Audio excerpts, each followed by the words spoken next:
আপনারা যারা এতদিন ধরে নাটকের ইন্ডাস্ট্রির মানুষ বলে বলে ছোট করছিলেন, এখন I am so sorry to say, but I feel proud যে সেখানকার মানুষজনই এখানে এসে এখন কাজ করছি সবচেয়ে বেশি। ডেবিউ তো আমার ফাতিমা সিনেমা ছিল, বাট আমি ওটাকে ওভাবে ডেবিউ বলবো না, ওটা 7 বছর আগে একটা ছবি। বাট আই এম হ্যাপি ওটা রিলিজ হয়েছে, ওটার একটা মেরিট ছিল, ওইটা অডিয়েন্স ক্রিটিক্স যাদের পছন্দ হয়েছে। বাট আমার ইচ্ছা ছিল সবসময় কমার্শিয়াল সিনেমা দিয়ে আমার ডেবিউ হবে, এবং আমার মনে হয়েছে যে এটার থেকে পারফেক্ট প্রজেক্ট আর হতে পারে না। তার উপরে যখন শুনেছি এটা ঈদের সিনেমা, আমি আরও বেশি ইন্টারেস্টেড ছিলাম, বিকজ ঈদ আমাদের কাছে অনেক বড় একটা উৎসব, এবং এই সময় আমি নিজেও সিনেমা দেখতে অনেক পছন্দ করি। এই জন্য আমি চেয়েছি যে এইবার তাহলে আমার নিজের সিনেমা নিজে দেখবো, এটার থেকে আনন্দের তো কিছু হতে পারে।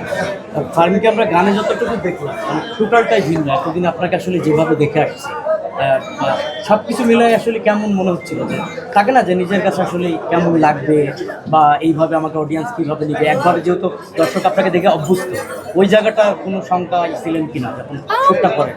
দেখেন, এখন আপনার তো একটা, যখন আপনি ইমেজ থেকে ভেঙে আরেকটা ইমেজে যেতে যাবেন, অনেকের ভালো লাগবে না, অনেকের ভালো লাগবে।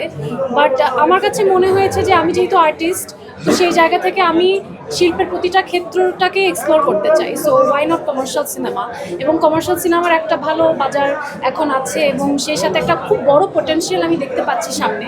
তো আমি এই টাইমটাকে মিস করতে অবশ্যই চাইনি। সো আমার অডিয়েন্স যারা দেখবে যে আমি আসলে হার্ড ওয়ার্ক অ্যান্ড ডেডিকেশনের সাথে কাজটা করেছি, and I think it's a very qualityful production. আমি চেষ্টা করেছি কোয়ালিটিটা এনশোর করার, অডিয়েন্স আমাকে ভালোভাবে অ্যাকসেপ্ট করে নিবে বলে আমার গান রিলিজের পরে লাইভ রিঅ্যাকশনটা আসলে দেখলেন নিচ্ছুকে, তখন কি আসলে মনে হলো যে আসলে ওই যে ভাঙার যে চিন্তাটা বা রিস্কটা নিয়েছিলেন সেটা কিছুটা হলো সাকসেস?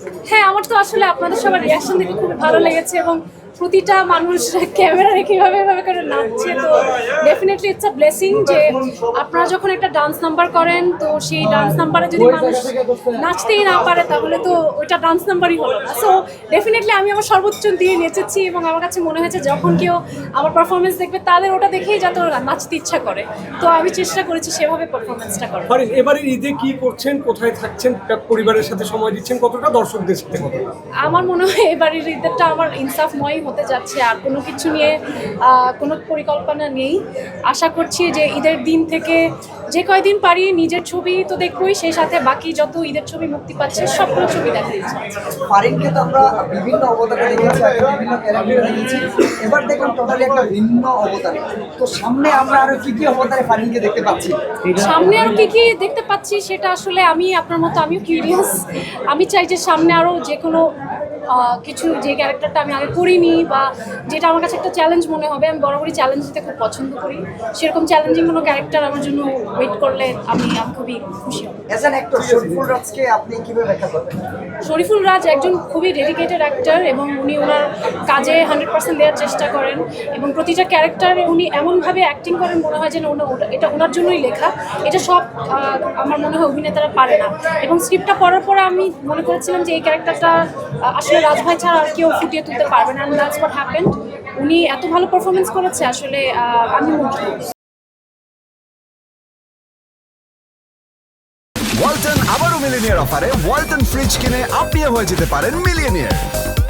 মিলিনিয়ার ছড়াছড়ি দেশ জুড়ে, এটা শুধু ওয়ালটেনই পারে।